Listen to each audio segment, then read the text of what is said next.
Thompson एक ऐसा खानदान था जिसके बारे में ऐसा लगता था कि ये तमाम पैसे की कामयाबी है और अपने पड़ोसियों के लिए अपने वसीया वो अरीज मुज़ाफ़ाती घर में एक बेहतरीन ज़िंदगी की तस्वीर है। वो खुशी का मज़हर थे जिस खानदान से हर कोई रश्क करता था। लेकिन बंद दरवाज़ों के पीछे हकीकत उससे कहीं मुख्तलिफ थी। ग्रीस थामसन की थी। शादीशुदा एंड्रयू अपने पहले शौहर की मौत के बरसों बाद एंड्रयू करिश्माती दौलतमंद था और ग्रीस की बेटी सूफी के साथ अपनी सूफी जैसा सलूक करता था। अब वो एक कॉलेज की ताज़ा तरीन साइकोलॉजी की तालीम हासिल करने वाली नौजवान खातून थी जो ग्रीस की दुनिया का मरकज़ रही थी। इसकी पैदाइश के बाद से शुरू में उनका मिला हुआ ख़ानदान एक खुशकुन शख्स लग रहा था। एंड्रयू ने सूफ़ी को उसके महंगे तहाइफ ख़रीदने और इस पर तवज्जो देने पर ग्रीस को ये यकीन करके सुकून मिला कि उसे आखिर एक ऐसा आदमी मिल गया है जो इसकी और इसकी बेटी की देखभाल करेगा। लेकिन वक्त के साथ साथ वो ऐसी चीज़ों को नोट करने लगी जिसकी वजह से सूफ़ी और सूफ़ी के दरमियान इसकी खामोशी वाली गुफ्तगू इस तरह परेशान कुन हो गई जब उसने सोचा कि ग्रीस उसे नहीं देख रहा है। और सूफ़ी के रवैये में अचानक तब्दीली एक शाम को ग्रीस घर तलाश करने के लिए काम के दौरे से जल्दी घर पहुंची। खौफनाक खामोश जब वो ऊपर की तरफ बढ़ी तो उसने सूफ़ी के कमरे से एक मध्यम आवाज़ की आवाज़ सुनी। जब वो दरवाजे के करीब पहुंची तो उसका दिल धड़क उठा जो थोड़ा सा जार था। जो उसने अंदर देखा जिससे उसका खून ठंडा हो गया। वहीं मध्यम रोशनी में एंड्रयू सूफी के साथ बस्तर पर था। इसके शौहर उसके सदमे ने ग्रीस को मफलूज कर दिया, लेकिन एक लम्हे के लिए उसने जल्दी से अपने दिमाग को पीछे हटा दिया और उसके दिल को धड़कते हुए कहा कि ये कब से हो रहा है, वो उसे कैसे धोखा दे सकते हैं। इस तरह ग्रीस रात भर बेमकसद गाड़ी चलाते हुए घर से भाग गई। इसके ख्यालों में वो है एक अफरातफरी का शिकार थी।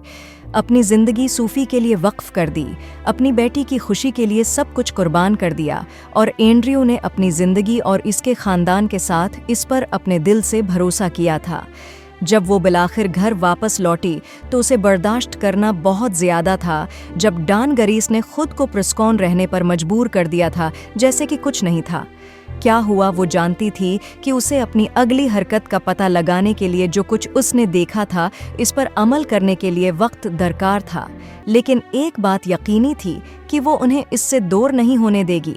इसके बाद के दिनों में ग्रीस ने एहतियात से अपने जज्बात को छिपाया और ये बहाना किया कि सब कुछ नॉर्मल है। वो रोज़मर्रा की ज़िंदगी की हरकत से गुजर रही थी, लेकिन अंदर ही अंदर वो गुस्से और चोट से तड़प रही थी। उसने एंड्रयू और सूफ़ी को करीब से हर बातचीत को नोट करते हुए देखा जो उन्होंने शेयर किया। एंड्रयू उस हकीकत से गाफिल था कि ग्रीस को मालूम था कि उनका राज उनके होने का सिलसिला जारी है। परफेक्ट शौहर उसने हर सुबह ग्रीस को अलविदा चूमा और उसे अपनी मोहब्बत का यकीन दिलाया और उनके मुस्तकबल के बारे में मंसूबा बंदी की ये सब झूठ था। और ग्रीस को मालूम था कि दूसरी तरफ सूफ़ी ज़्यादा पीछे हट गई।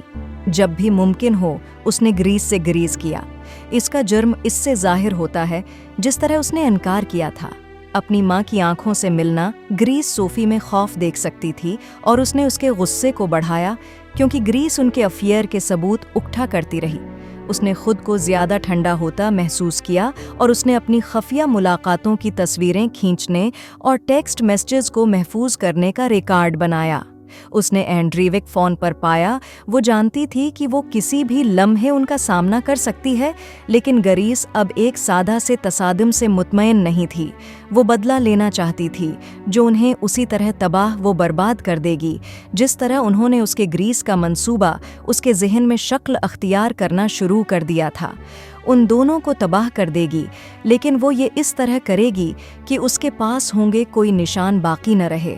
वो जानती थी कि एंड्रयू और सूफ़ी का ख्याल था कि उनका ऊपरी हाथ है कि वो बग़ैर किसी नतीजे के अपना मामला जारी रख सकते हैं, लेकिन उन्होंने एक दोपहर ग्रीस के इज़्म को कम समझा। एंड्रयू काम पर था। ग्रीस बावर्ची खाने में सूफ़ी के साथ बैठ गया। सूफ़ी घबराहट से ये महसूस करने लगी कि कुछ गड़बड़ है। सूफ़ी ग्रीस ने अपनी आवाज़ को प्रिस्कॉन और कंट्रोल करना शुरू किया। क्या तुम मुझे कुछ बताना चाहती हो? सूफ़ी का चेहरा पहला हो गया और उसने सिर हिलाया नहीं। माँ क्यों ग्रीस उसकी आंखों में झुका हुआ मैं तुम्हारे और एंड्रयू के बारे में जानती थी। उसके बाद जो खामोशी आई वो सूफी की आंखों में आंसुओं से भरी हुई थी और वो माफ़ी मांगने के लिए लड़खड़ाने लगी, लेकिन ग्रीस ने उसे रोकने के लिए उसका हाथ उठाया। मैं उसे सुनना नहीं चाहता, ग्रीस ने अपनी आवाज़ से कहा। इंतखाब और अब आपको उनके साथ रहना पड़ेगा। सोफी के आंसू आज़ादाना तौर पर बह रहे हैं। अब माँ प्लीज़, मेरा मतलब ये नहीं था कि उसने कहा कि वो मुझसे प्यार करता है। ग्रीस का दिल गुस्से और गम की आमेज़िश से मढ़ गया। वो झूठा है सूफी, और अब क्योंकि उसके बारे में हम सबको तकलीफ़ हो रही है, ग्रीस ने ज़्यादा तन्हा महसूस नहीं किया था। सूफी की तरफ देखने की बर्दाश्त न हो सकी कि उससे बात करने दो। धोखा बहुत गहरा हो चुका था और जब भी वो अपनी बेटी को देखती थी वो सिर्फ इतना सोचती थी कि उसने भरोसे की मासूमियत खो दी थी और एंड्रयू ने जिस बांड को बांट दिया था वो ऐसा ही करता रहा। कुछ भी गलत नहीं था, लेकिन ग्रीस बेहतर जानती थी कि उसने देखा इसके चेहरे के जरिए, इसकी आंखों में जर्म को तस्लीम करते हुए। जब भी वो इसकी तरफ देखता था वो जानता था कि कुछ बदल हो रहा था, गया है, लेकिन वो इस पर अंगली नहीं रख सकता था कि ये क्या था। ग्रीस ने खुद दो को उन दोनों से अलग थलग करना शुरू कर दिया। उसने आने से ग्रीस करते हुए काम पर तवील घंटे गुजारे। तो क्या वो उन दोनों को जो कुछ हुआ था उससे दागदार था, लेकिन उससे बचने के लिए ज्यादा मजबूत ग्रीस जानती थी कि वो गुस्सा को कभी नहीं भूलेगी, पागलपन जिसने उसे खा लिया था, लेकिन वो ये भी जानती थी कि वो उसकी तारीफ नहीं करने दे सकती थी। वो इस गलती से ज्यादा थी जो उसने की थी, इस गुस्से से ज्यादा जिसने उसे दहाने पर पहुंचा दिया था। वो एक जिंदा बच जाने वाली एक माँ थी जिसने उसका सामना किया था। खुद के तारीख तरीन हिस्से और आते हैं बाहर दूसरी तरफ, और जब वो अपने नए घर के पूर्च पर खड़ी सूरज को गुरूब होते हुए देख रही थी, उफ़क़ पर ग्रीस ने एक सुकून का एहसास महसूस किया जो उसने बहुत इरसे से महसूस नहीं किया था। उसने अपने आप को वापस जाने का रास्ता तलाश कर लिया था और अब वो शफा याबी का एक नया बाब शुरू करने के लिए तैयार थी। और मज़ीद हकीकी जराइम की वीडियो के लिए उस वीडियो को लाइक करें, नीचे कमेंट सेक्शन में अपने ख्यालात और नज़रियात देना न भूलें। एहतियात करें और अगली वीडियो में मिलेंगे।